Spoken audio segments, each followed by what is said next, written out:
Hello, ladies and gentlemen. I am Dr. Claudia Albers, Planet X research and professional physicist. And today I'd like to bring to you another one of my articles. This one is entitled The Moon Hologram and Holographic Projection Technology Disclosure. Now, I came across a document from the Army Research Laboratory, as you can see here, which details the use of a chemical compound, strontium barium niobate, which has a crystal structure to produce holograms. The document details a method of using the crystal compound to store and display holograms. And you can see it's called 3D holographic display using strontium barium niobate. And it has a date on it of February 1998. So this was sent to me by Urbain LeVerrier, and this is a screenshot of the front page. Now, the method describes how several holograms can be stored in the crystals by illuminating them with two laser beams, an argon ion laser or a blue light laser, and you can see what it looks like here, is used in both the recording and reading or displaying of the holograms. It details how the hologram may be displayed by illuminating the crystals with a laser beam, which is a mirror image of the beam used to do the recording, and how the recording and viewing can be done in real time, in other words, within less than a second of each other. And so this is what the argon ion laser beam looks like. And it can produce several beams, as you can see here, this particular one. Now, the recording creates a diffraction pattern in the crystal. Light illuminating the crystal, light from the laser, causes some electrons to become free of their atoms, in other words, ionized. And some of these electrons move into the dark regions between the light regions and are trapped there, thus creating the desired fixed diffraction pattern, which when illuminated with the display beam will allow the hologram that was recorded to be viewed from a wide range of angles. And this is the setup. And this beam, it's actually one beam that is split into the reference beam and the object beam. And it illuminates, this one illuminates the 3D object, and then both beams end up going through the crystal structure of this photorefractive material, and they produce, or they store the hologram inside there as a diffraction pattern. And then the same reference beam, when reflected back and illuminating the crystal again, allows the display of the hologram, which then comes out here. Several lenses have to be used as well. Now, this seems to be a more advanced technology than what has surfaced on holograms so far, and you may look at Article 399 entitled Holographic Projection Technology. I explained some of that.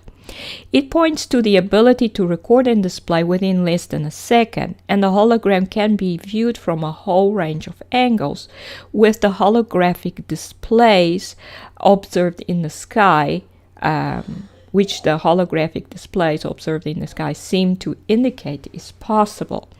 This type of crystal is most likely used within the holographic projection devices that are being used in the Earth's atmosphere. However, the technology in use is most likely more advanced than what is being detailed in this document, and it must have been available before 1998, as the global chemtrail program started in 1997, indicating a need to hide the fact that the sun was going dark, and that the Planet X system objects were then going to start coming to Earth in greater and greater numbers. You may look at Article 453 entitled The Sun is Now a Dark Star for more details. So holographic projection technology was most likely already deployed by 1998. And you may look at book 5 on my book 5 on chemtrails, the silent killer, for more details. In addition, holograms were first invented in 1942, and by 1972 there was technology to generate energy using lasers, which made the running of extremely powerful lasers possible. And you may look at Article 407 entitled Sun Simulation System, Technology and Power Generation. Now, as you can see, this is a very regular repeated pattern in the sky, which could only have been produced through a holographic sky projection system. So we are seeing it here because something must have malfunctioned. Otherwise, we would most likely see blue sky and clouds. Now, blue and magenta, so you can see a lot of blue and magenta color. So that means that they are using a blue and magenta lasers to produce this pattern in the sky. And you can see that there's a bird in the picture there. The bird is obviously below where the holographic pattern is being generated. And there is this red glow which would come from the sun, which shows that this cannot be a painting. It has to be a photograph. And in addition, you can see the pattern is breaking up at the edges. So definitely not a painting. A painter would never do that.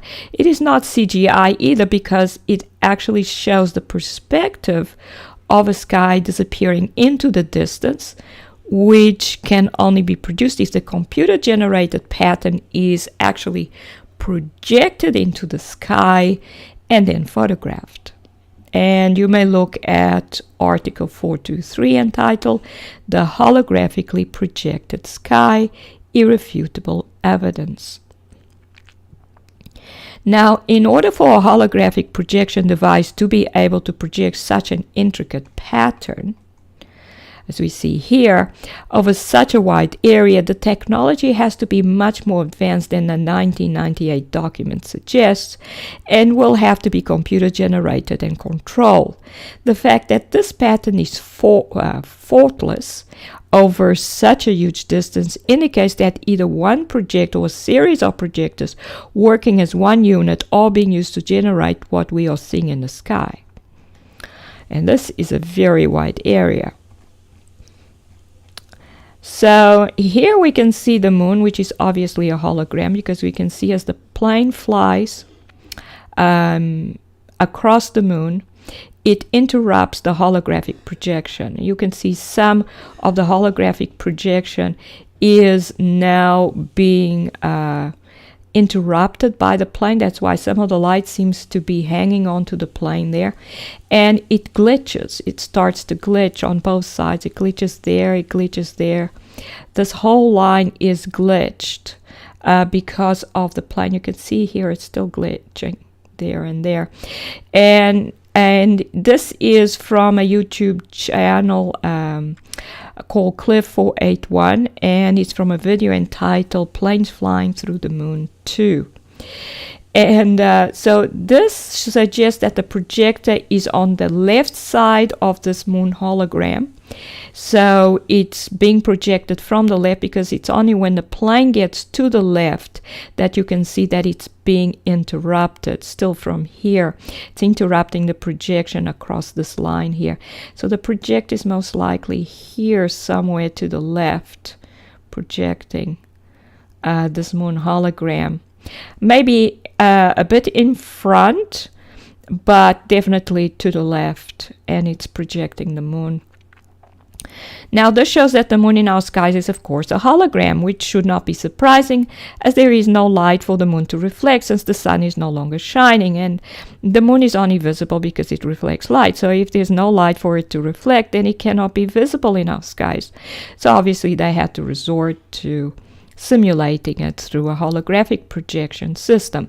So in conclusion, holographic projection technology is most certainly in use in our skies, and the document that has surfaced is a form of disclosure that the technology is indeed being used, but the technology in use was most likely much more advanced than the document suggests by 1998.